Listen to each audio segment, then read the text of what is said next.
boa tarde, bom dia, português, bom dia ao público, nossos colegas que estão no segundo congresso da Rede Brasil. É uma satisfação estar na sua mesa,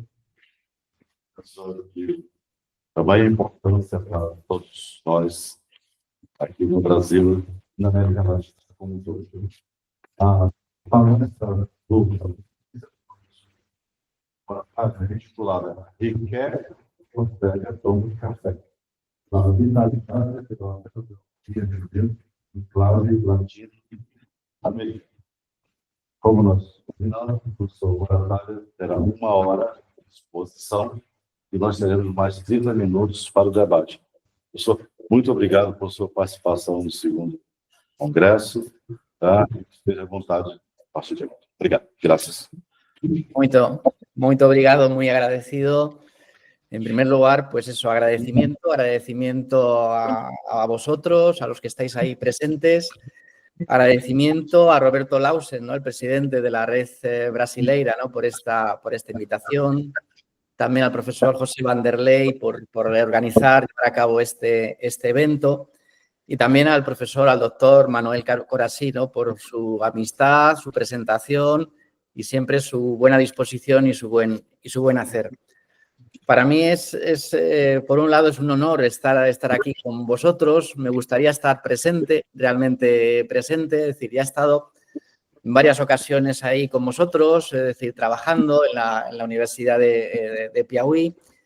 Muchos habéis estado también en España, nos hemos encontrado también en otros congresos.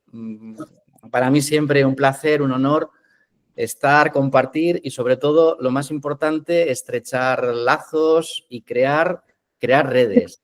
Crear relación entre los que nos dedicamos a esta manera de hacer filosofía, a esta manera de entender de filosofía.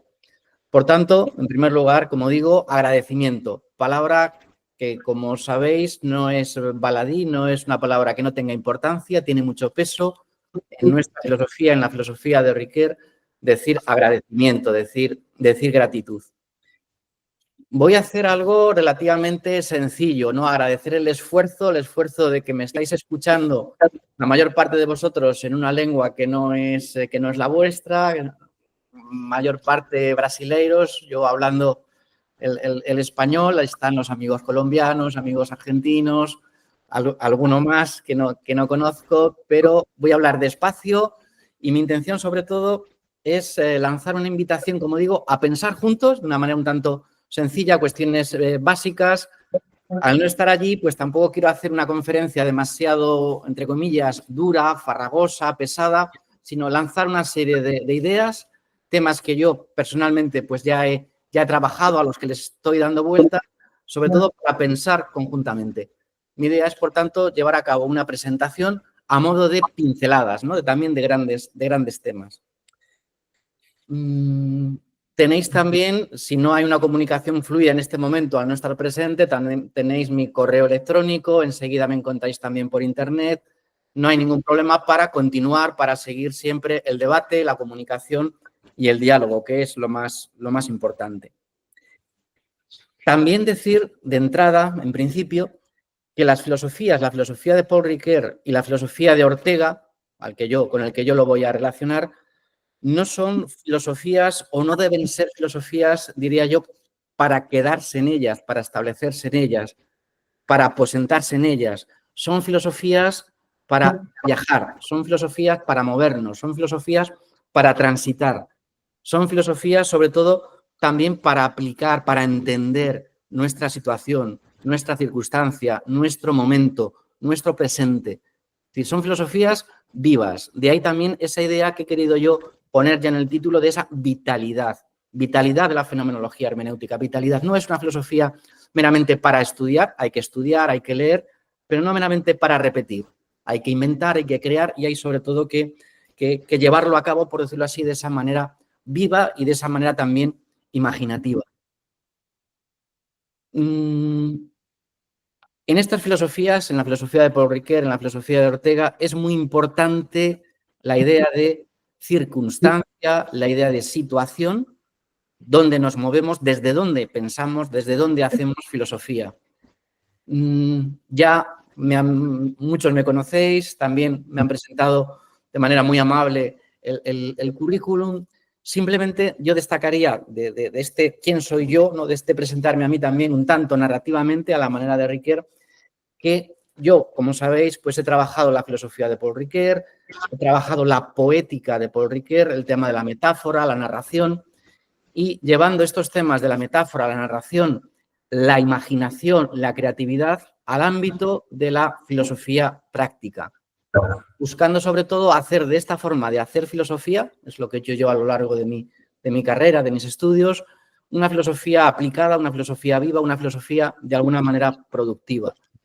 Últimamente el tema que más estoy trabajando desde esta filosofía, desde Ricoeur, desde también la filosofía de Ortega, es la cuestión de la deliberación.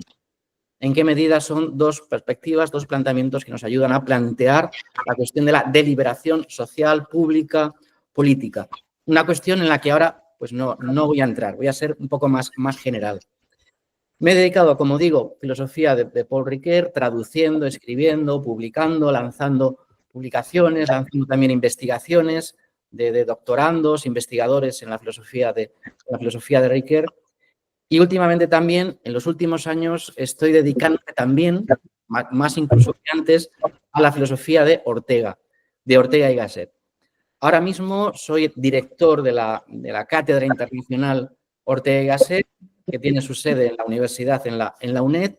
Estoy en estrecha relación también con la Fundación Ortega en Madrid. Y desde ahí estamos lanzando una gran cantidad de actividades, publicaciones en torno a la filosofía de Ortega. Ortega y Gasset, y también lo que se ha venido a llamar la Escuela de Madrid, donde hay filósofos tan importantes como Javier Zubiri, como María Zambrano. Son filósofos que se mueven en esta órbita, en la órbita del pensar de Ortega. De hecho, pues tengo pensadas actividades, organización de un congreso internacional en el mes de octubre sobre la Escuela de Madrid, estos pensadores, Ortega, Zubiri, María Zambrano, Julián Marías, Gauss, un pensamiento que tiene muchísima proyección en Latinoamérica. Y luego también, en el mes de noviembre, tenemos pensado organizar un encuentro sobre Ortega en París. Es la filosofía de Ortega como un pensamiento sobre Europa. Eso es lo que ahora estoy trabajando. Filosofía de Paul Ricoeur, que nunca abandono, y siempre en relación también ahora con la filosofía de Ortega. En el ámbito también en el que yo me muevo de la antropología filosófica y también en la universidad en la que estoy ahora, llevo ya unos cuantos años, que es la Universidad Nacional de Educación a Distancia, la UNED. La UNED es la universidad más grande de España, es una de las más grandes de Europa, es una universidad nacional de educación a distancia, es a distancia, pero es semipresencial, es pública, es oficial.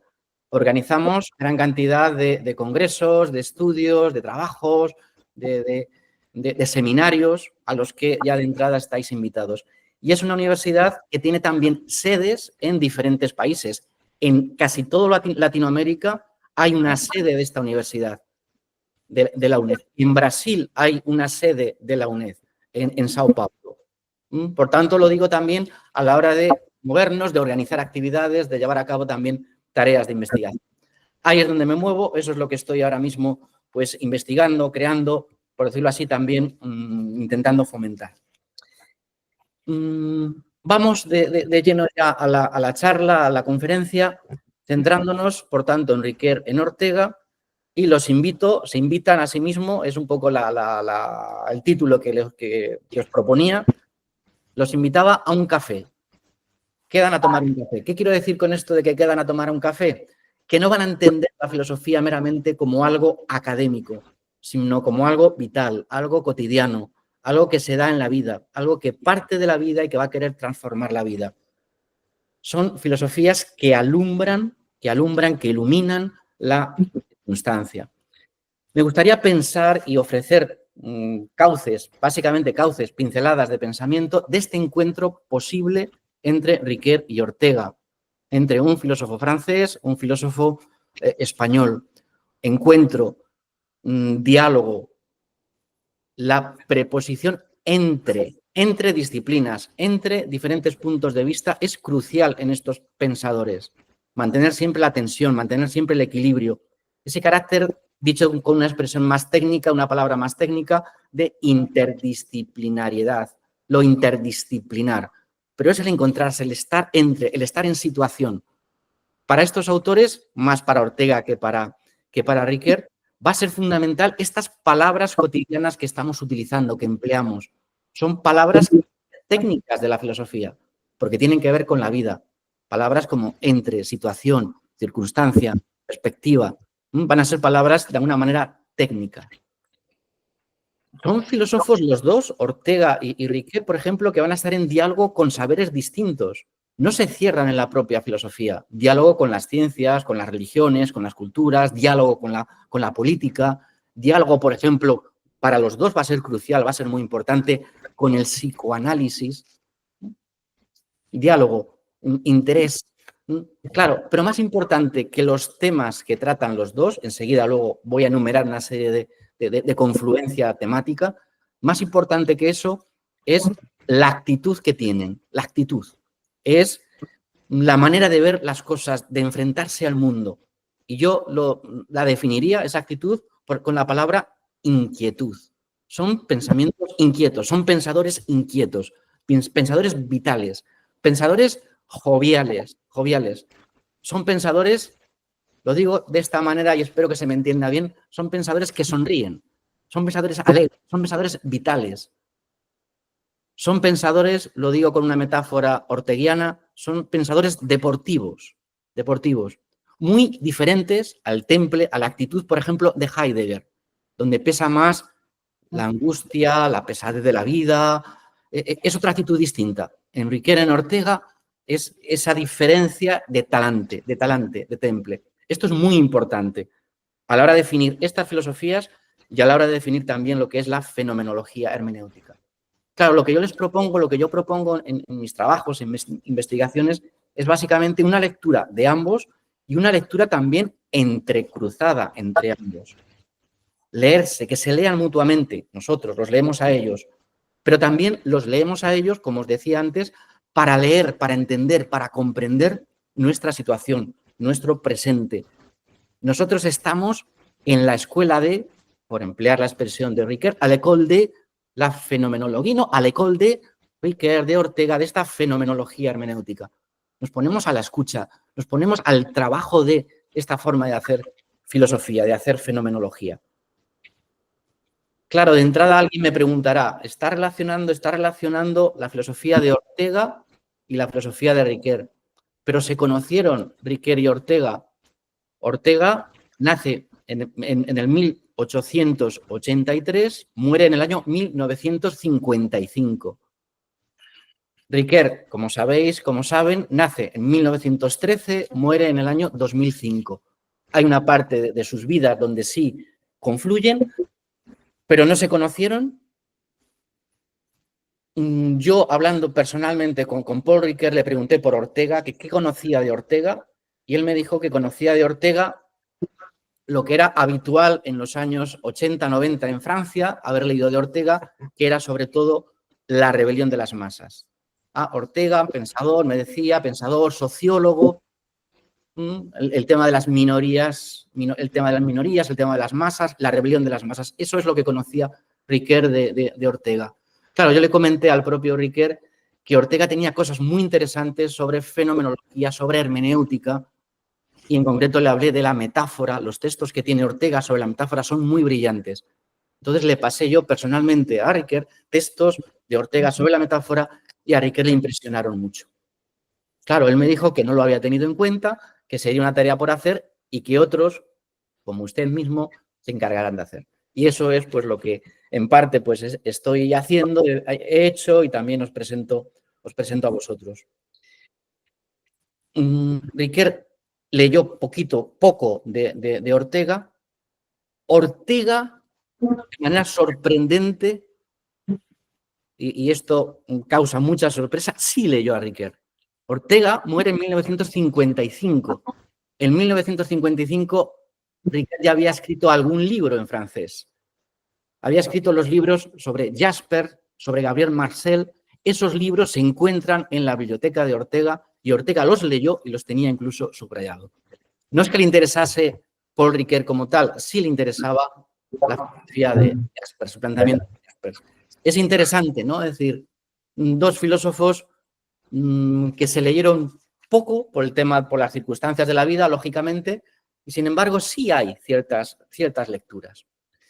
Bien, vamos un poco a entrar en este encuentro entre Ricoeur y Ortega, más allá de estos elementos quizá más contextuales y más generales. Ricoeur, Ortega, yo los sigo siempre bajo una etiqueta, la etiqueta de la fenomenología hermenéutica. Hablar de ellos, para mí, es hablar de fenomenología hermenéutica. En el caso de Ricoeur está claro, en el caso de Ortega no tanto, pero yo creo que hay muy buenos argumentos para también catalogarlo dentro de la fenomenología hermenéutica y más en relación con Ricoeur. Y también, cuando hablo de fenomenología hermenéutica en la estela de Husserl y de Heidegger, me gusta citar a Ortega, a Ricoeur y también a Gadamer. Serían los tres grandes nombres, diría yo, de esta tradición de pensamiento para nuestra época. Ortega, Ricoeur y Gadamer. Lenguas diferentes, culturas diferentes, talantes distintos. Decía Ortega que para conocer verdaderamente una filosofía había que conocer cuál era su suelo, su subsuelo y sus adversarios. Yo creo que estos tres filósofos tienen el mismo suelo, un subsuelo muy parecido y tienen los mismos adversarios. ¿Cuáles son los adversarios de Gadamer, de Ricoeur, de Ortega? El gran adversario, los grandes adversarios son sobre todo los reduccionismos, los positivismos, la manera quizá estrecha de contemplar la realidad, el negar la palabra del otro, negar la perspectiva, negar la complejidad, negar la incertidumbre. Ese es el gran adversario, esos positivismos, esos reduccionismos, esos psicologismos al comienzo del siglo XX, esos positivismos estrechos. Se puede rastrear perfectamente en Gadamer, se puede rastrear perfectamente en Ortega y, por supuesto, como sabéis, también en el mismo adversario. Tienen el mismo suelo. ¿Cuál es el suelo de sus filosofías? Precisamente la fenomenología. Los tres se forman en la fenomenología. Luego entraré en alguna cuestión más sobre ello, ¿no? Los tres se forman en fenomenología.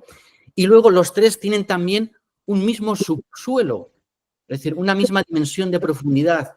Los tres apuntan a descubrir, a reivindicar cierto humanismo. El humanismo es muy importante para los tres, bebiendo quizá, eso sí, de fuentes distintas, de tradiciones distintas, pero hay un interés humanista en ese subsuelo. Subsuelo, adversario, que son idénticos, creo yo. Por eso nos permite, yo creo, hablar con sentido de los tres de fenomenología hermenéutica.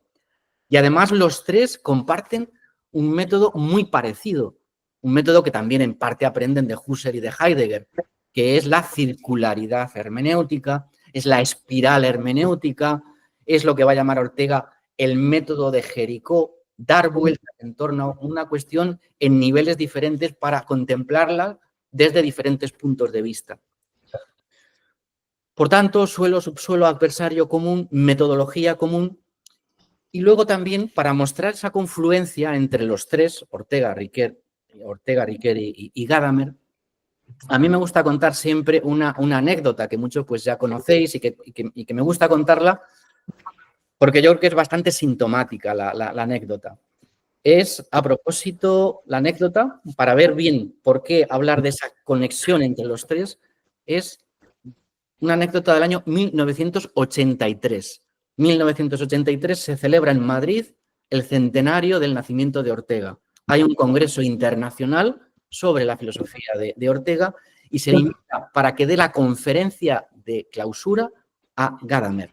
Gadamer conoció a Ortega, Gadamer trató a Ortega bastante, lo conocía bien, y por eso se le invita a Gadamer a dar esa conferencia sobre Ortega en 1983. Es una conferencia la que da Gadamer muy significativa, muy bonita. Se titula la conferencia Fenomenología hermenéutica y metafísica. Es un texto que luego Gadamer va a aparecer en diferentes textos, en diferentes momentos. En ese texto, Gadamer habla de Ortega, homenaje a Ortega. Bien, una gran conferencia. Ahora enseguida voy un poco a esa conferencia de Gadamer. Sobre Ortega, 1983. 10 años después, 1993, homenaje a la filosofía, al filósofo Paul Ricoeur en Alemania. Invitan a Gadamer a dar una conferencia y Gadamer da la misma conferencia. La misma conferencia. Ahora bien, donde había puesto antes Ortega, quita Ortega y pone Ricoeur. O sea, dicho así, quizá no queda demasiado elegante, parece que Gadamer está utilizando los textos, se está plagiando a sí mismo, es economía de profesor ya también mayor, que está dando la misma charla, la misma conferencia, pero es sintomático y muy interesante que lo mismo que le sirve para hablar de Ortega, le va a servir para hablar de Ricoeur. Y a los dos los pone bajo esas categorías, a los dos y al mismo tiempo, a sí mismo, fenomenología, hermenéutica y con esa impronta de metafísica. Como digo, es algo anecdótico, pero muy expresivo de lo que es esta vinculación y de esta definición de fenomenología hermenéutica. También, a la hora de definir qué es esto de la fenomenología hermenéutica, además de esa conferencia de Gadamer, que es magnífica, ahora os de esa conferencia, está el texto de Paul Ricoeur, texto que escribe en torno, me parece que fue en el año 1974-75, sobre fenomenología y hermenéutica, viniendo de Husserl. Un texto también muy brillante para entender qué es la fenomenología hermenéutica, para entender al propio Ricoeur, para entender a Gadamer y yo creo que también para entender a Ortega. Y es un texto, el texto de Ricoeur, también el texto de Gadamer, muy interesante porque los dos, sobre todo Paul Ricoeur, si recuerdan el texto de Ricoeur, van a hablar de fenomenología hermenéutica como un programa, una filosofía que está por hacer. No como algo ya hecho, es una tradición de pensamiento en la que uno se mueve, pero es un programa de trabajo, es un programa de investigación. El texto de Ricoeur es muy claro a la hora de afirmar esto. Claro, que Ortega, vamos, que Ricoeur, que Paul Ricoeur y que Gadamer pertenecen a la fenomenología y que se califican a sí mismos como fenomenólogos hermeneutas, eso está muy claro, está muy trabajado, está muy estudiado. No resulta tan claro en el caso de Ortega. Ortega y Gasset se le conoce en nuestros ámbitos en general, en España y no solamente en España, se le conoce menos, sé que él le conoce poco. A Ortega y Gasset se le conoce sobre todo por ser un ensayista, un crítico de la cultura, un literato. Ortega es un gran escritor, escribe muy bien, escribe muy bien. Ortega también es un filósofo, a diferencia de Gadamer y a diferencia de Ricoeur y a gran diferencia, a gran distancia de Husserl o de Heidegger, es un filósofo que escribe muy claro, muy claro. Para él decía, la claridad es la cortesía del filósofo.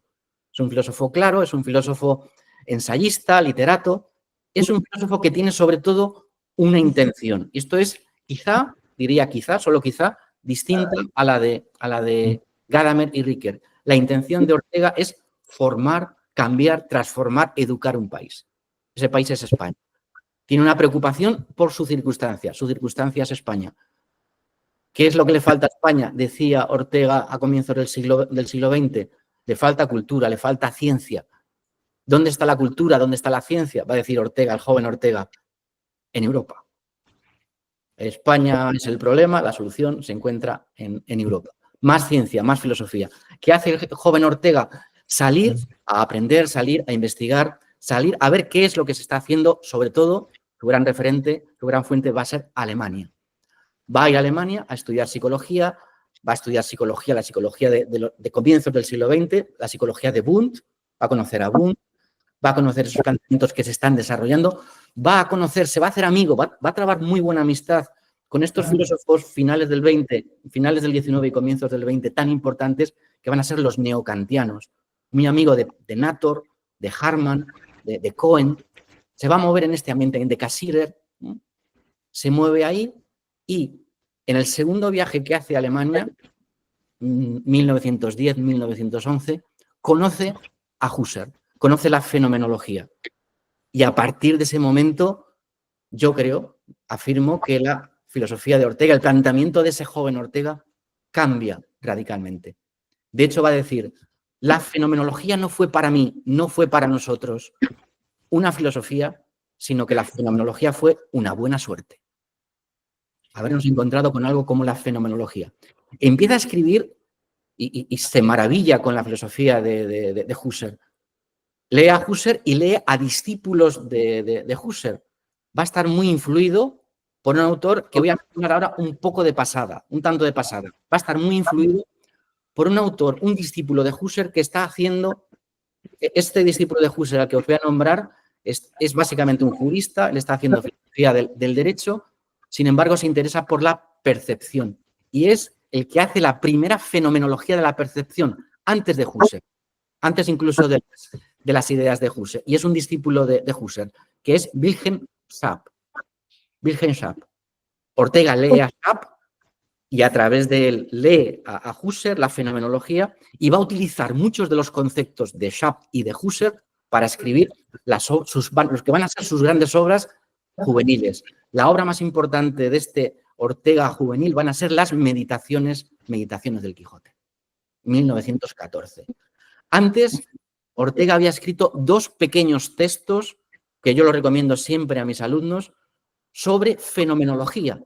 Uno se titula Sensación, Intuición y Construcción. Es un artículo de 10 páginas y luego otro artículo, pequeño artículo de 8 o 9 páginas titulado Sobre el concepto de sensación. Son 2 artículos de 1913 donde Ortega está hablando de fenomenología. Es la primera vez que se escribe sobre fenomenología que no es en alemán, no en francés, no en inglés, sino se escribe en español en 1913 y se está planteando Ortega qué es esto de la fenomenología, cuál es el alcance de la fenomenología. Algo que va a hacer el pensamiento francés, por ejemplo, 20, 25 años después, en los años 30. Pero Ortega ya está cayendo en la cuenta de la importancia que tiene la fenomenología. Ortega sigue escribiendo, sigue también con su tarea. La tarea de Ortega, como os decía antes, es sobre todo de formar, de educar un país, de traer la cultura, de traer la filosofía de fuera. Por tanto, ¿cuál va a ser la tarea fundamental? Traducir los grandes textos, crear revistas, crear editoriales, llevar la filosofía a la calle, llevar la filosofía a los periódicos. Escribe ensayo, escribe de una manera distinta, diferente. Parece que no hace filosofía, pero sin embargo, en el fondo, Ortega sí tiene esa formación filosófica que intenta transmitir de alguna manera. Relación con Husserl, leyendo a Husserl constantemente. Luego, si queréis, comentamos alguna cuestión al respecto, trabajando Y luego, quizá después, las grandes obras habría que citar de Ortega, en relación también con resonancias rickerianas, es la gran obra de Ortega de 1929, ¿Qué es filosofía?, que es una respuesta a Ser y Tiempo, es una respuesta a Heidegger, y luego La rebelión de las masas, y luego también, que nos puede interesar a nosotros desde la fenomenología hermenéutica y desde esta tradición de pensamiento en general, probablemente sea Historia como sistema. Historia como sistema es un libro importante para entender, diría yo, qué es la fenomenología hermenéutica. Muchas cosas se entienden mejor de Paul Ricoeur leyendo, teniendo en cuenta Historia como sistema. Luego comento, luego explico alguna cosa más. De la filosofía de Ortega, de fondo, Ortega tiene una frase que se repite mucho en los colegios, en los libros, que lo decimos todos a veces muy rápidamente y sin embargo tiene mucho peso y es muy fenomenológica y muy hermenéutica. La frase de Ortega es: yo soy yo y mi circunstancia. Esa relación, esa coimplicación entre el yo, la conciencia, y el mundo, la circunstancia. Yo hago el mundo me hace a mí. Yo soy yo y mi circunstancia. Y la frase de Ortega, tan famosa, yo soy yo y mi circunstancia, tiene una continuación que normalmente se olvida. Y a mí me gusta siempre recordarla. La frase de Ortega es: yo soy yo y mi circunstancia, y si no la salvo a ella, no me salvo yo. Esa es la frase de Ortega. Salvación de las circunstancias. Hacer algo con la circunstancia. No es meramente entenderla, comprenderla, sino hacer algo con ella. Riquer, Ortega, Gadamer, en esta trabazón, en este entrecruzamiento, es lo que yo creo que constituye esto que llamamos fenomenología hermenéutica. La mejor definición, una definición clara de lo que es fenomenología hermenéutica, la tenemos en el artículo de Gadamer, homenaje a Ortega y homenaje a Riquer. Ahí tenéis una definición en pocas páginas, una conferencia, donde Gadamer define qué es la fenomenología hermenéutica. ¿Qué es la fenomenología hermenéutica? Os resumo muy brevemente y de modo, y sobre todo invitando a que leáis el texto de Gadamer, y de manera muy esquemática lo resumo. ¿Qué es lo propio de la fenomenología hermenéutica? Lo propio de estos autores, lo propio que ve Gadamer en Ortega y que ve Gadamer en Riquer. En primer lugar, dice Gadamer, la centralidad de la fenomenología. Centralidad de la fenomenología, centralidad de Husserl. Pero hay que entender a Husserl, y esto lo dice Gadamer ya en los años 80, en los años 90, hay que entender a Husserl no solo desde la teoría del conocimiento.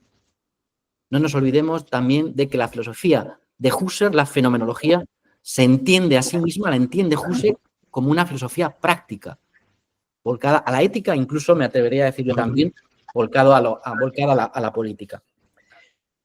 Esa es la primera idea que lanza, que deja muy claro Gadamer en ese texto. La segunda idea también de Gadamer, a la hora de definir qué es esto de la fenomenología hermenéutica, es una filosofía de la experiencia, Es una filosofía de la vida. Es una Lebensphilosophie. Entonces, ¿cómo entender esta Lebensphilosophie? Esta filosofía del Lebenswelt, término que se encuentra en Gadamer, que analiza a Gadamer, luego su discípulo Habermas, que analiza también Riquer, y que también nos encontramos de alguna manera en el propio Ortega. Esa idea de filosofía de la vida, esa idea de experiencia y esa idea de Lebenswelt. Tercera idea importante que menciona Gadamer sobre la definición de fenomenología hermenéutica, que implica a Riquer y que implica también a Ortega, y yo creo que es muy discutible. Simplemente lo voy a enunciar y luego, si queréis, lo discutimos. Dice Gadamer que la fenomenología hermenéutica solo es posible rompiendo con el idealismo husserliano. La fenomenología tiene el riesgo de caer en el idealismo. Y dice, ya eso nos ha enseñado, dice Gadamer, eso nos lo ha enseñado Heidegger. Los tres, Gadamer, Riquer, Ortega, van a ser críticos del idealismo fenomenológico. Luego, si queréis, comentamos alguna cosa más sobre eso. Los tres también son herederos, a su manera, cada uno a su estilo, de la hermenéutica de la facticidad, esa idea de lo cotidiano, de esa experiencia vivida, de la hermenéutica de la facticidad de Heidegger. Para los tres, dice, vamos, lo estoy leyendo, estoy sintetizando, resumiendo a Gadamer. Para los tres, para los dos, palabras de Gadamer, que también se aplica a sí mismo, el lenguaje es la clave. El lenguaje es la casa del ser, por decirlo como Heidegger, la centralidad de la reflexión sobre el lenguaje. Pero, añade Gadamer, otra característica, pero no es lenguaje. El lenguaje dice el mundo, dice la experiencia, o como va a decir Riquer, todo el tema de la vehemencia ontológica. Centralidad del lenguaje, pero al mismo tiempo el lenguaje que nos abre al mundo, a la experiencia, a la realidad, también al propio cuerpo. Otro tema que destaca Gadamer, presente en todos ellos, es la centralidad de la palabra, del diálogo, del juego, de la conversación, de lo que yo estoy trabajando ahora. Me gusta trabajar el tema de la deliberación. Bien. Y luego también, algo que destaca también Gadamer en ese texto, como digo, bonito, brillante, es esa reivindicación de esa cultura humanística. Cultura humanística, esa defensa de la persona frente a ese mundo de las cosas, ese mundo de artefactos, ese mundo reduccionista. Y luego termina Gadamer el texto, homenaje a los dos, aludiendo que que estas filosofías buscan, y yo lo destaco, lo subrayo, buscan un tipo de equilibrio entre un saber, lo voy a decir tal como decía Gadamer, un saber para dominar, científico, técnico, y un saber que busca el bien. necesitamos un equilibrio entre lo científico, técnico, dominador, controlador de la naturaleza y un saber práctico, un saber ético, un saber político. Hay una intención en estos planteamientos filosóficos, en lo que es esta fenomenología hermenéutica, así entendida, a la manera de Gadamer, interpretando a Riquer y a Ortega, con un fuerte carácter educativo, pedagógico. Bien, esa es la fenomenología hermenéutica a la manera de Gadamer, Riquer y Ortega, en interpretación de Gadamer, hablando de uno y de otro, y yo creo que nos da una definición, yo creo que exquisita, magnífica de lo que es esto de la fenomenología hermenéutica, donde luego quizá pues van a venir también otra serie de autores, de temas que van a hacerlo quizá pues más complejo, más rico, ¿no? Luego seguimos un poquito sobre esto, ¿no? Bien, avanzando un poquito más, yendo a algo quizá más con más contenido y más sobre todo os lo voy a lanzar, sobre todo aquellos que no me conocéis, que conocéis menos quizá la filosofía de Ortega, lo voy a lanzar como propuestas de encuentro, propuestas de trabajo, como propuestas de investigación. Es un apartado que en esta charla yo resumiría bajo el epígrafe, bajo el título de resonancias. Resonancias de Ortega Enriquer y de Enriquer Ortega. Es decir, temas que de alguna manera se lanzan en los dos. Temas comunes, temas que nos ponen a pensar. En primer lugar, en Ortega y Enriquer es muy importante, crucial. Hay textos de Ortega, textos de Enriquer. Luego, si queréis, vamos a ello en la charla. Textos que tienen que ver con el compromiso, con la salvación de la circunstancia, entendido como una tarea educativa. La cuestión de la educación es clave para Ortega en todo, para todo, y es clave también para el propio Riquer. La reflexión que tienen los dos sobre la universidad. Ortega tiene un texto magnífico, precioso, del año 33, sobre misión de la universidad. ¿Qué tiene que ser la universidad? A propósito del mayo del 68, Riquer tiene textos magníficos sobre la reforma de la universidad. ¿Qué universidad? ¿Cómo entender la universidad? ¿Cómo entender la educación en diferentes niveles?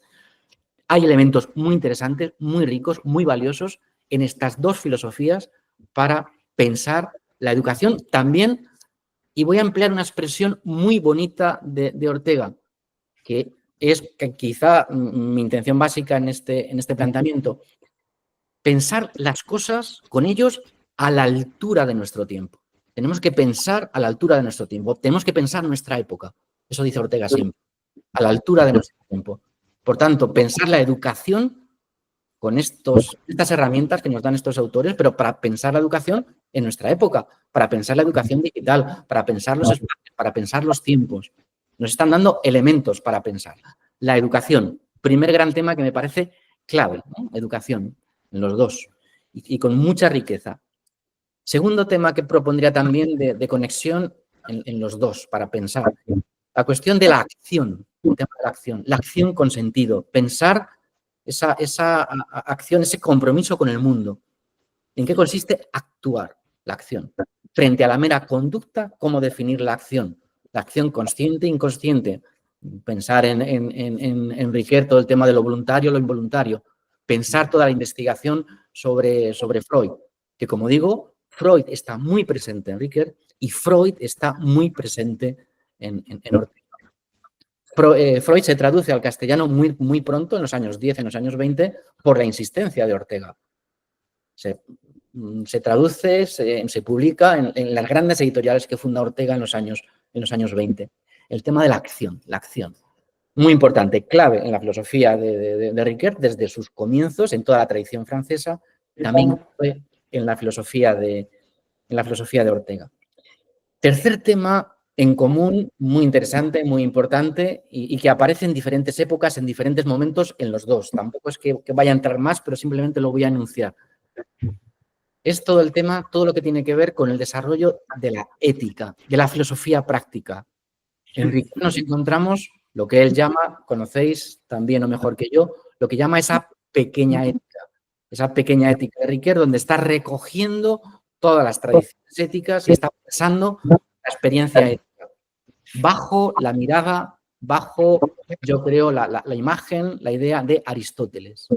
pensando desde Aristóteles, con Aristóteles, más allá de Aristóteles, también tradición kantiana. No repito todo el planteamiento de Riquer. En Ortega también hay ética. Hay una ética de la decisión, hay una ética de la elección, hay una ética también de la vocación, de eso que queremos ser, que tenemos que ser. Hay, por tanto, también, tanto en Ortega como en Riquer, toda una antropología, un concepto de ser humano que está funcionando. Gran tema, el tema de la ética en Riquer y en Ortega, y con muchas confluencias. No meramente señalo temas importantes, sino son temas donde hay confluencia, donde hay relación. Otro tema donde hay relación, y mucha relación, más de lo que puede parecer, en la filosofía política, interés por lo político. Riquer, algún estudioso, algún intérprete de Riquer ha denominado a Riquer como el filósofo de las instituciones. Importancia de la institución. Cuidado de sí, cuidado del otro, cuidado de la institución. Importancia por lo político. Los textos de Riquer sobre la política son riquísimos, son complejos y son iluminadores también. Y han influido muchísimo, más de lo que parece. Interés por la ciudad. En Ortega eso está claro. En Ortega el compromiso primero es compromiso, os decía antes, por esa salvación del país, educación de un país. Ortega se va a implicar directamente en política y Ortega también, todo hay que decirlo, el final de la vida de Ortega va a ser vivido por él realmente como un fracaso, con muchísimo dolor. Fijaos lo que significa una vida que se dedica a la educación, a la formación, a traer, a traducir, a dar luz, a dar claridad, que acabe con una guerra civil y, si fuese poco, una guerra mundial años después. Los últimos años de Ortega son años muy, muy, muy tristes, ¿no? Mucha tristeza por eso, por lo que era su propia filosofía. Interés por lo político, por la política, interés por esa vida en común, esa vida política en ese sentido horizontal, ¿no? de lo político. Siguiente tema que os planteo de relación, de correlación entre estos dos autores, Riquer y Ortega, es el interés que tienen los dos, la fuerza que tienen los dos, el empeño que ponen los dos en la lectura de los grandes textos de la tradición, la lectura de textos. Son grandes, y dicho con el pleno sentido de la palabra, grandes hermeneutas. Les gusta leer, interpretar, revivificar, revitalizar, reutilizar la tradición, los grandes textos del pasado. Tienen grandísimas lecturas. Un autor que casi no he mencionado, y lo voy a mencionar poco, pero que los tres, en Gadamer, en Riquer y en Ortega, está muchísimo más presente de lo que parece y se cita muy poco. Es, por ejemplo, como ejemplo de trabajo de historia de la filosofía, es, por ejemplo, la lectura que tienen los tres de Hegel. En Ortega hay textos magníficos sobre Hegel, en Riquer y en Gadamer. Y textos que resuenan. Uno lee el texto que tiene Riquer, que se llama Hegel hoy día, Hegel aujourd'hui, y es muy parecido al tono que tiene Ortega cuando está hablando en sus notas de trabajo, cuando está hablando sobre Hegel. El tema de lo trágico, el tema de la cultura, el tema de la dialéctica, el tema del saber absoluto. Hay lecturas de la tradición filosófica muy presente en ellos, común. Lecturas que hacen, por ejemplo, de Kant, es clave. La lectura que hacen de los maestros de la sospecha, la fuerza, la importancia que tiene Nietzsche, Freud, ya lo he comentado. Por tanto, esos son grandes lectores. Bien, más temas de resonancia y de confluencia. El siguiente gran tema, a mí me parece, y de hecho es el que le comenté directamente al propio Paul Riquer, el tema de la metáfora. La metáfora, el texto de Riquer, La metáfora viva. La metáfora viva es un texto magnífico, texto del año 75, y yo al propio Riquer le dije que ese texto me parecía excelente, magnífico, un texto brillante, pero me faltan ahí las referencias a Ortega. Los textos que tiene Ortega sobre la metáfora en el año 1915-16, en el tema de nuestro tiempo, año 1924-25, sobre la metáfora, son impresionantes. La metáfora, dice Ortega, es una forma de conocimiento. forma de conocimiento, es una forma de acceso a la realidad. No meramente sentido estético, sino es una forma de acceder al mundo. Lo que dice ahí Ortega de una manera brillante, yo creo que está anticipando, está resonando con el planteamiento orteguiano. También comentando, analizando pues las teorías de la metáfora clásica, analizando a Aristóteles, pero hay una resonancia impresionante en el tema de la metáfora. Gran tema, muy importante y clave, muy clave. Relación entre la metáfora y el concepto. ¿En qué sentido metáfora y concepto se relacionan pero no se identifican? Capítulos 7 y 8 de la metáfora viva. Ortega es brillante y os recomiendo que si habéis leído la metáfora viva de Riquer, vayáis a los 3-4 páginas, que es Ortega es breve, que tiene Ortega sobre la metáfora y veréis, comprobaréis con qué brillantez está diciendo cosas realmente sorprendentes y luminosas. Cosas luminosas el propio Ortega. Otro tema de grandísima confluencia entre Ortega y Riquer y que os doy a pensar en este café hipotético, en este encuentro hipotético entre Ortega y Riquer. Pues es un gran tema, primo hermano de la metáfora, que es la cuestión de la narratividad, la cuestión del relato, la cuestión de la narración. Es un tema clave en Riquer, como sabéis, temps de récit, tiempo y narración, tiempo y relato. Todos los textos que escribe Riquer a la hora de definir el ser humano. En Ortega hay un interés impresionante por la narración, por el relato. En ese texto que os comentaba antes, Historia como sistema, llega a decir que la razón no es meramente una razón vital, una razón, fijaos la denominación razón cordial, sino que la razón es razón narrativa. Conocer lo humano, dice Ortega, es contar una historia. Conocer a alguien, conocer a una persona es conocer su historia, Ese poder de la historia, del relato, ese poder de la literatura a la hora de iluminar la vida, de iluminar nuestras vidas, en Ortega es fundamental, es importante, es clave. Como digo, historia como sistema, un texto clave. Historia como sistema, hago un pequeño epígrafe, una pequeña nota a pie de página.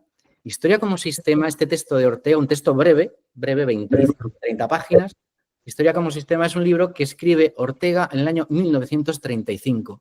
Lo escribe en alemán y se traduce al inglés. Y luego después lo traduce al castellano. Es un libro que publica Ortega en el homenaje que se hace en el año 1935 a uno de sus grandes amigos de su primera época, que fue Ernst Cassirer. Hay un homenaje a Cassirer en el año 1935 y Ortega participa con este texto, Historia como sistema. Se publica este texto, el texto del colectivo, se llama así Filosofía e Historia, publicado en alemán y publicado en inglés. Se lee mucho en Europa este colectivo, Filosofía e Historia, en estos años 40, años 50. Mucho interés después de la Guerra Mundial, de la Segunda Guerra Mundial, mucho interés por recuperar cierta filosofía de la historia. Y hay un autor que lee el ensayo, que lee el colectivo, Filosofía e Historia se llama así, y que lee el texto de Ortega, Historia como sistema, y le impresiona mucho.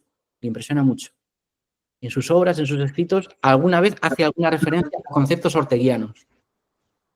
¿Sabéis quién es este autor que conocía muy bien a Ortega? Porque en el año 1910 lo había conocido siendo muy joven. Este autor es Wilhelm Schaap. Wilhelm Schaap, en los años 50, va a escribir su Filosofía de la Historia, utilizando buena parte de ese libro de Filosofía e Historia, habiendo leído a Ortega, Historia como sistema. ¿Cómo se llama el libro de Wilhelm Schaap? Probablemente os suene. In Geschichten verstrickt, Enredados en Historias. Ese libro, Enredados en Historias, es uno de los libros claves en la filosofía de Paul Ricoeur. La filosofía de Paul Ricoeur tiene esa referencia del estar enredado en historias, se cita mucho, traducido al francés ese libro, pues ese libro está inspirado en buena parte en esa filosofía orteguiana de historia como sistema. curioso esas relaciones que se están produciendo a nivel temático, es a nivel geográfico. Y un trabajo que yo les propongo siempre a mis alumnos, los que investigan conmigo en estas cuestiones, es que cojan un texto de Riquer, un texto muy brillante. Hay un texto probablemente eso lo conocéis, un texto muy brillante de Paul Riquer, de los más claros, que es La vida, un relato en busca de narrador. Un texto claro, sugerente de Riquer, analizando, comentando tiempo y narración. Y que ese texto, La vida, un relato en busca de narrador, lo comenten, lo lean en relación con los textos que tiene Ortega de carácter biográfico, analizando la vida. Ortega hace las biografías de Velázquez, de Goya, de Vives, de Goethe. Yo creo, y esta es la tesis que lanzo, que Ortega hace lo que no hizo Riquer, que es poner ejemplos. ¿Esto cómo se hace? ¿Cómo se construye un relato? ¿Cómo se construye una biografía? Eso que está apuntado en Riquer y que está teorizado, lo vemos de manera muy concreta en Ortega. Claro, a Ortega le falta esa dimensión más conceptual, más teórica. Por eso mi insistencia en leer a uno con el otro, a uno a través del otro. Como digo, gran tema, el tema del relato, el tema de la narración, para entender nuestro mundo, para entendernos a nosotros mismos, tanto en Ortega como en Riquer. Otro gran tema en relación, y lo voy a decir muy brevemente, ese gran tema es el tema de la traducción, la experiencia de la traducción. En todos los autores hermeneutas, la traducción es clave. Schleiermacher, Dilthey, o piensen en estos autores que estoy mencionando yo. Gadamer, los textos que tiene Gadamer sobre la traducción, magníficos. Y los textos de Riquer. Ortega tiene un texto brillante, muy brillante, escrito en París sobre la traducción. ¿Cómo se llama el texto de Ortega? Y os lo digo simplemente para que tengáis la referencia, lo importante del título y lo parecido que es a otros títulos. El texto de Ortega se llama Miseria y esplendor de la traducción. Miseria y esplendor de la traducción.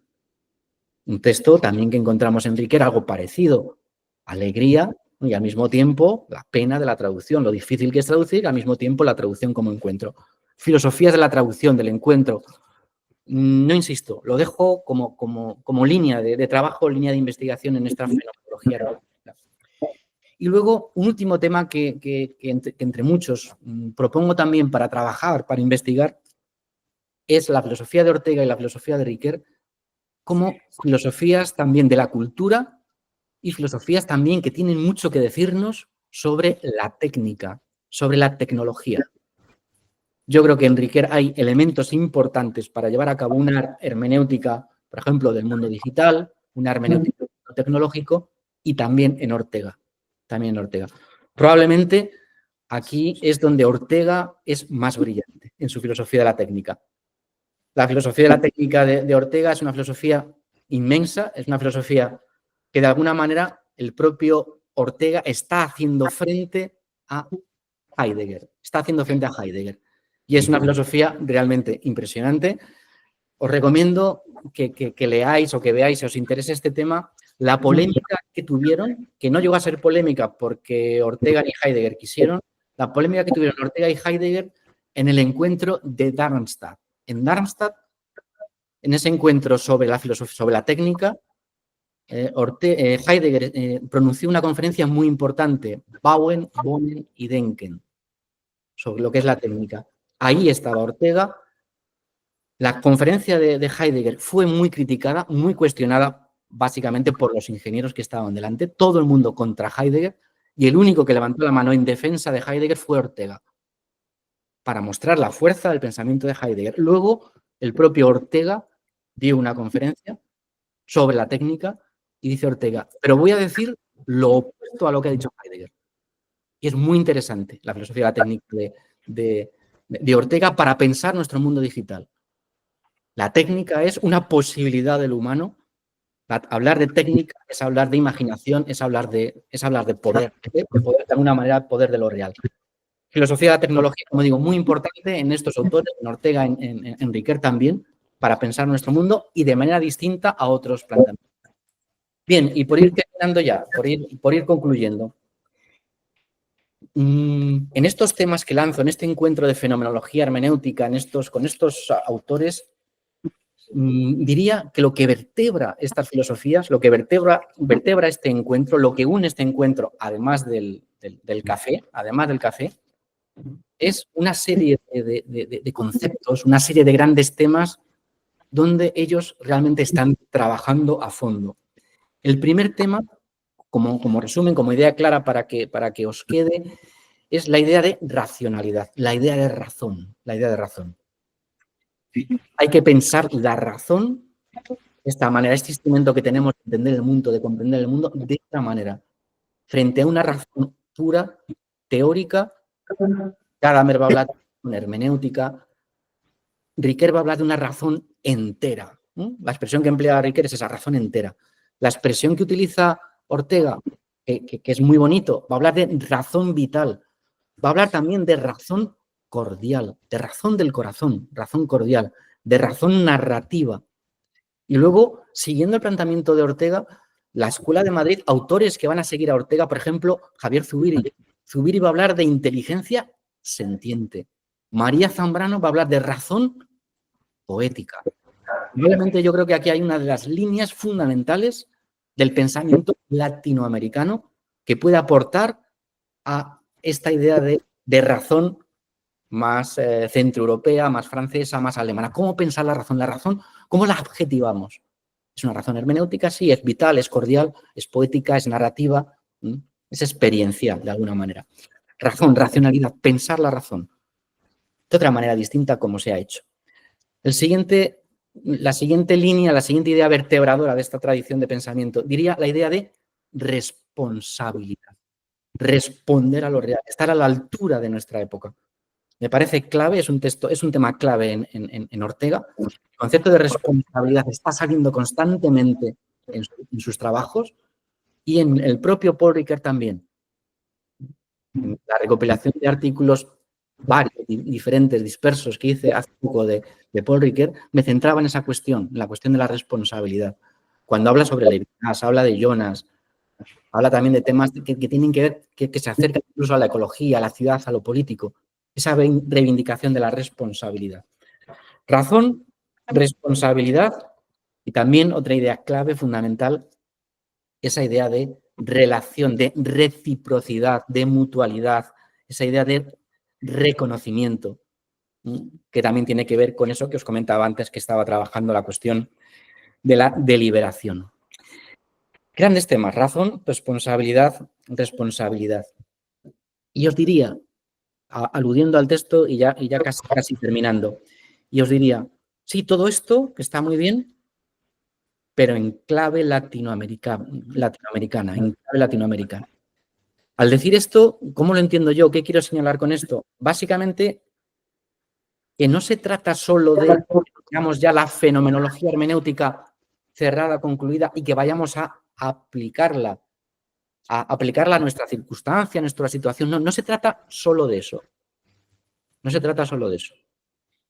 Se trata también, segundo elemento, de aportar, y eso es en clave latinoamericana, aportar nuestro punto de vista, nuestra perspectiva sobre esto que es la fenomenología hermenéutica y sobre nuestra circunstancia, nuestra perspectiva propia.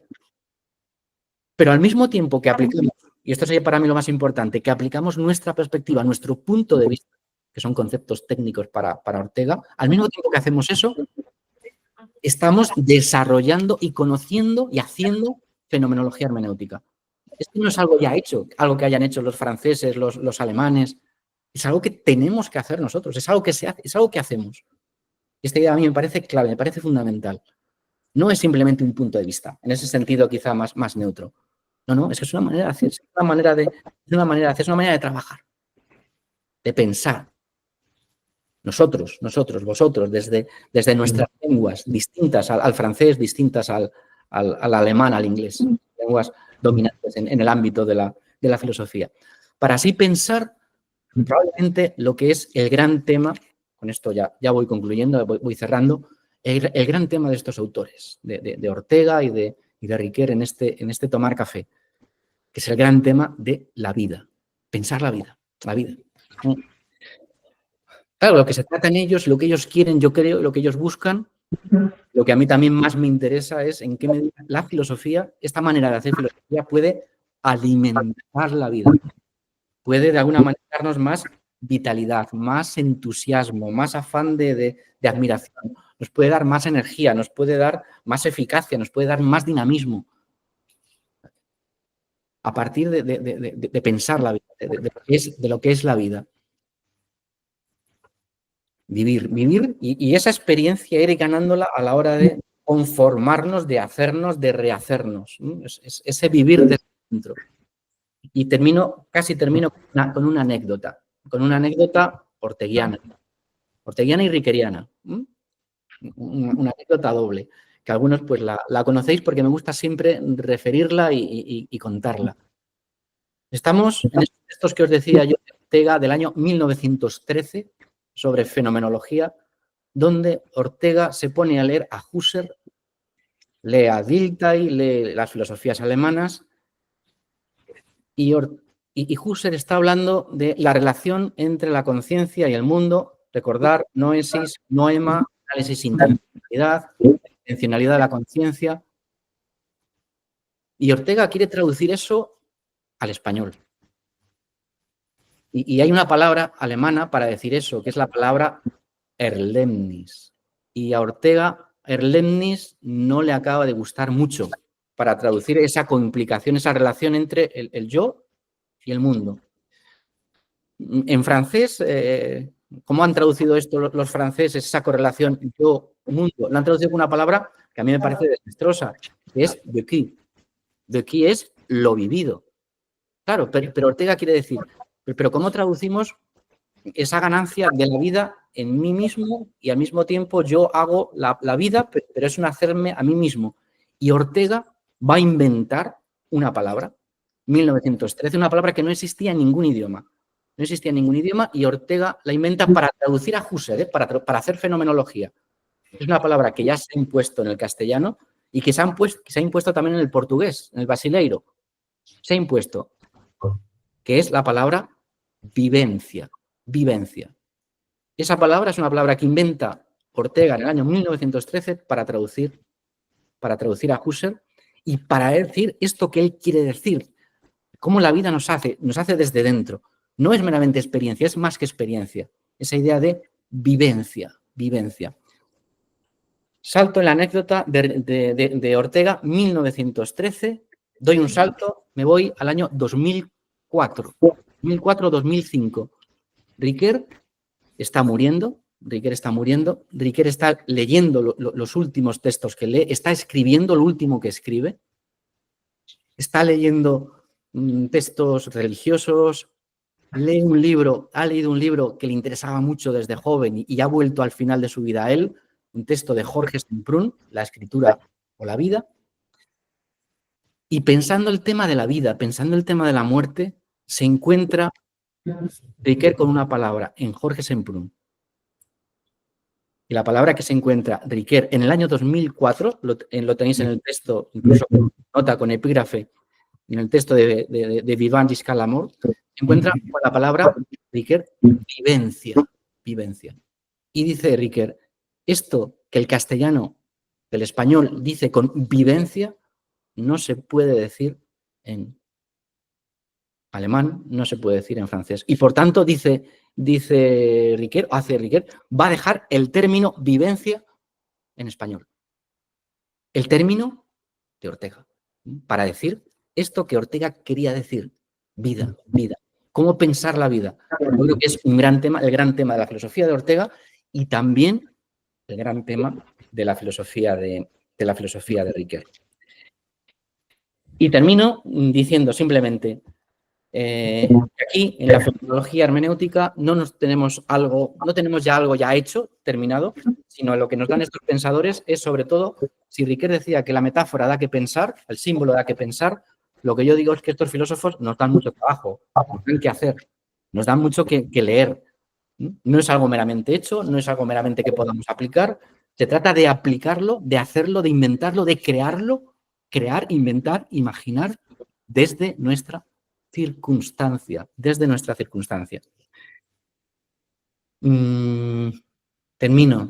Yo creo que vivimos tiempos oscuros, por emplear la metáfora de Bertolt Brecht, de Arendt, tiempos oscuros, tiempos difíciles. Necesitamos luz, claridad, crítica. Yo creo que estos autores nos dan luz, claridad y crítica. Y también nos dan algo que a mí me parece también crucial, muy importante.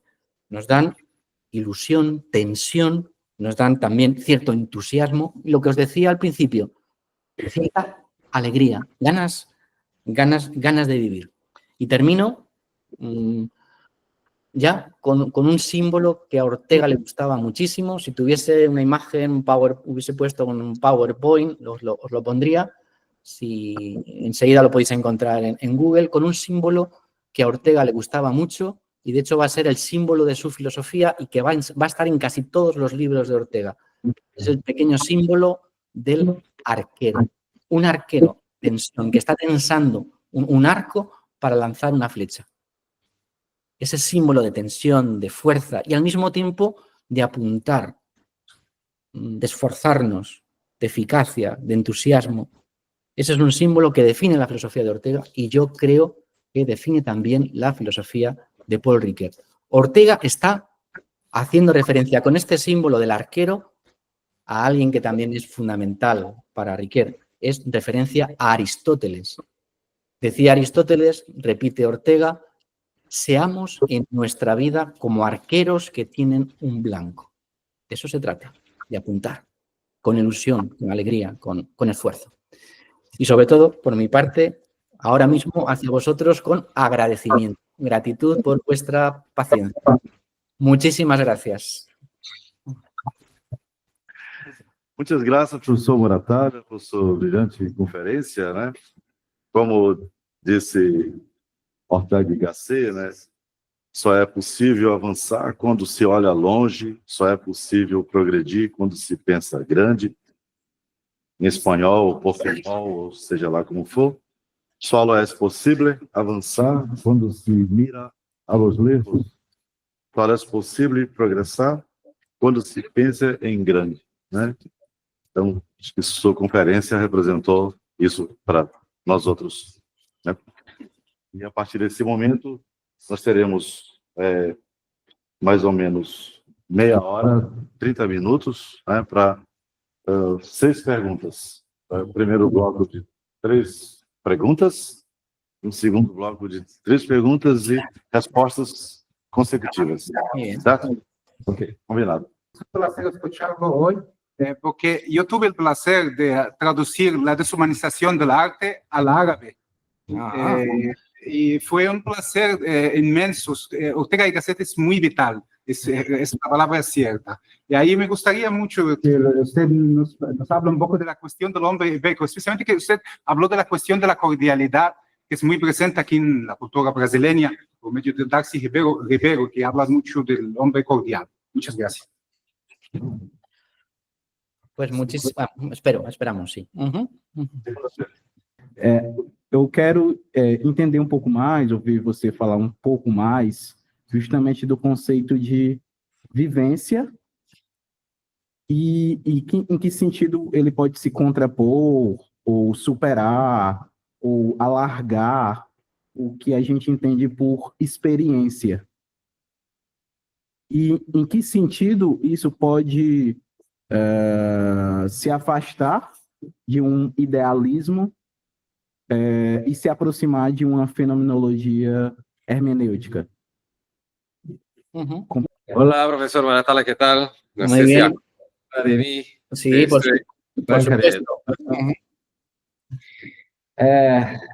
Voy a hacer una cosa, já que há muitos amigos aqui que discordam de mim, vou usar a sua autoridade para tentar sustentar algumas teses minhas. Eu tive a impressão, não sei se eu escutei direito, quando o senhor falou do enredado em histórias, o senhor mencionou William Shep, eu acho, tenho essa sensação. Se é uma memória falsa, é uma memória de todo modo, eu tive essa impressão.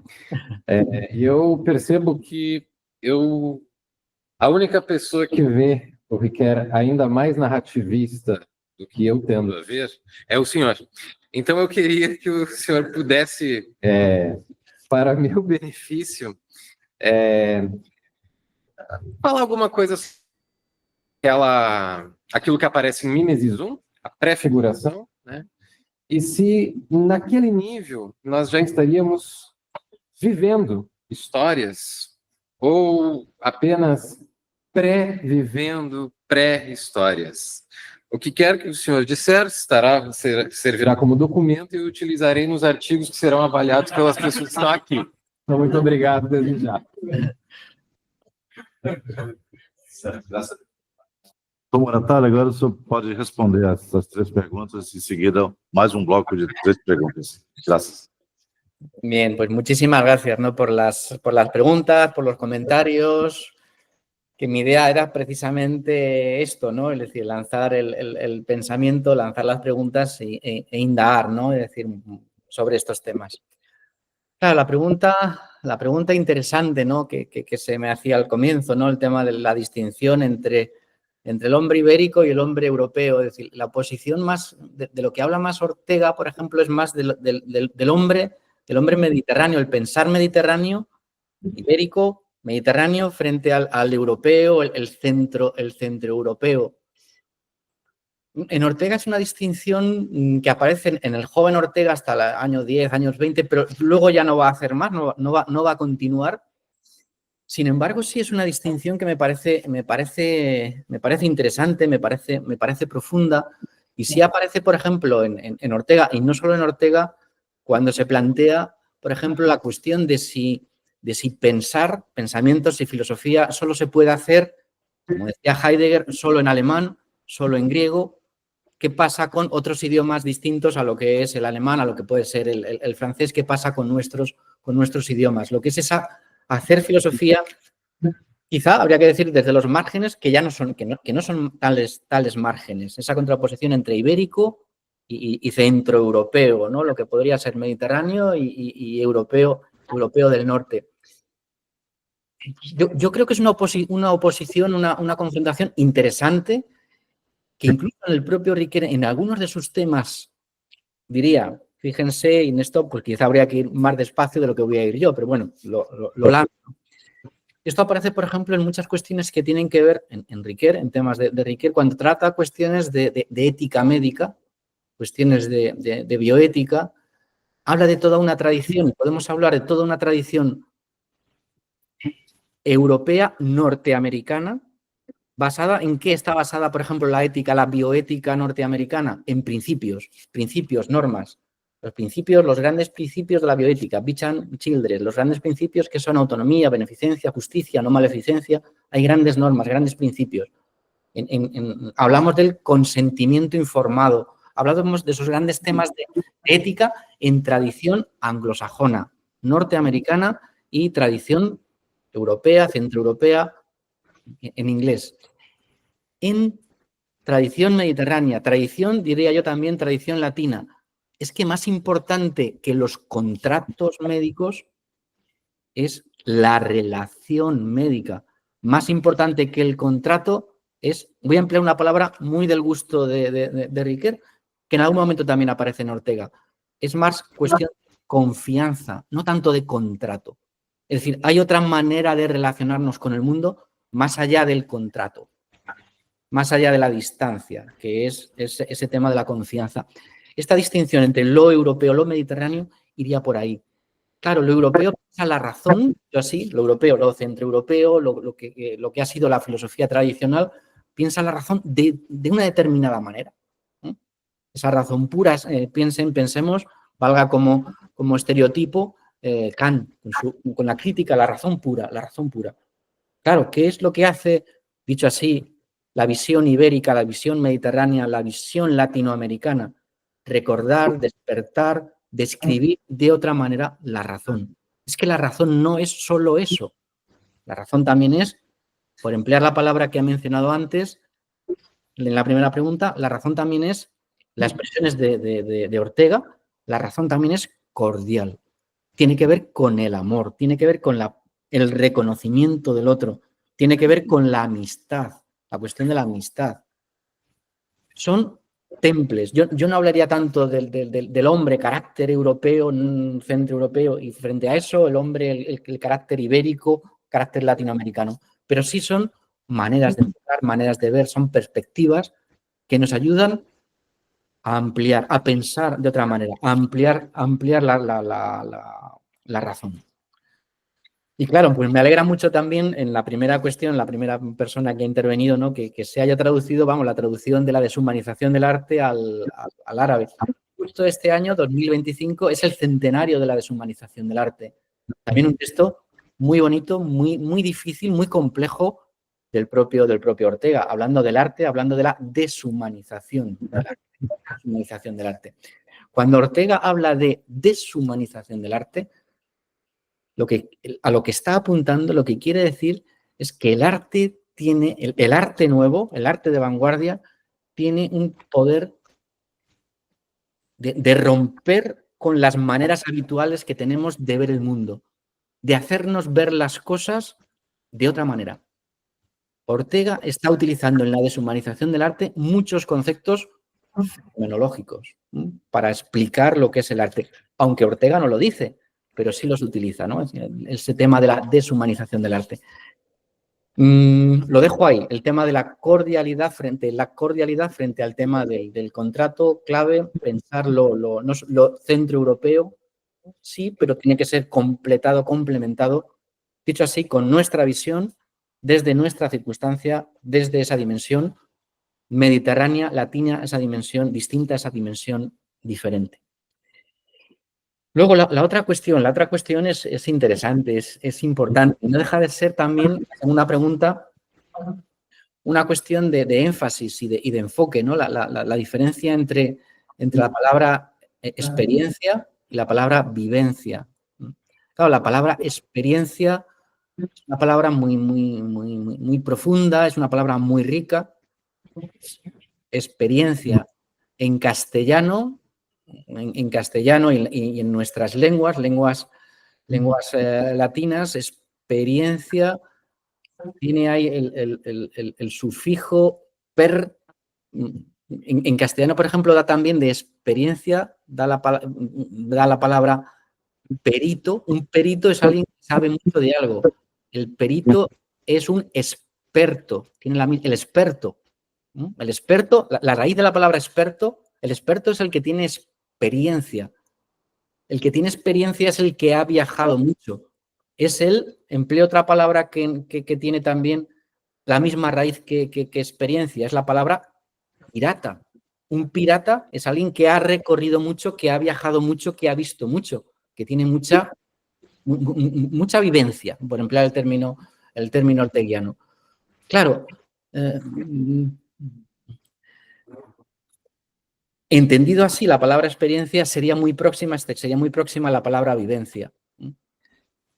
¿Qué es lo que sucede en el caso de Ortega? Ortega quiere ser, en el año 1913, quiere ser muy técnico, quiere responder a traducir Erlebnis, tal cual, de Husserl, a traducir la correlación noesis-noema, y dice, tiene que ser una palabra distinta, una palabra nueva, no me valen palabras que estemos usando para otros ámbitos, y acude a la palabra vivencia en ese sentido. Sería próxima a experiencia entendida quizá de esa manera.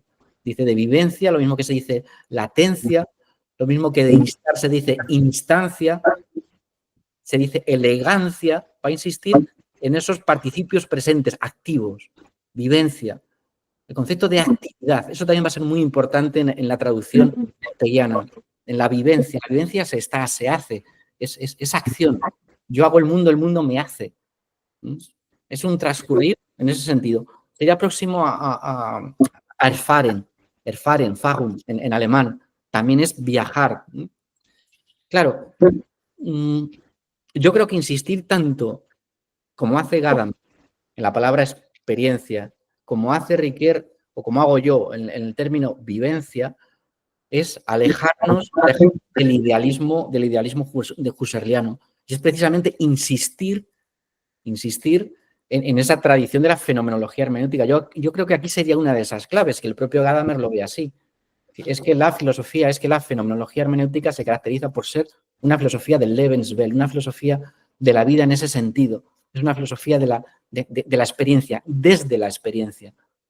Entonces, claro, aquí en Riquer, en Gadamer, en Ortega, de una manera o de otra vemos ese énfasis, ¿no? Es decir, ya sea inventando, creando palabras o ya sea describiendo esas experiencias mismas, ¿no? Y luego, la tercera pregunta, pues es una pregunta, pues eso, muy abierta, ¿no? Es decir, ese tema del ser enredados en historias, el ser enredados en historias, la cuestión de Wilhelm Schaap, que tanto se ha utilizado, y se ha utilizado, todo este tema se ha utilizado en un medio no latino, se ha utilizado mucho en Estados Unidos, en lo que se llama la medicina narrativa. Medicina narrativa es una medicina que parte del hecho de las experiencias. Hay una profesora en Columbia, que ya desde hace bastantes años, desde hace ya 25 o 30 años, está desarrollando programas de medicina narrativa utilizando las expresiones, los conceptos de Wilhelm Schaap. Esta idea de estar enredados en historias. El texto de Riquer es muy sugerente y apunta mucho a lo que tiene que ver la pregunta, ¿no? Es decir, no es tan sencillo, no es tan fácil, ¿no? ¿En qué medida contamos nuestra historia? Pero no simplemente esa historia que contamos, esa historia que medimos. Nosotros podemos ser quizá en algún momento dueños del relato, dueños del sentido, pero somos los protagonistas, somos los dueños, somos... ¿Cómo lo hacemos? Es toda una complejidad inmensa.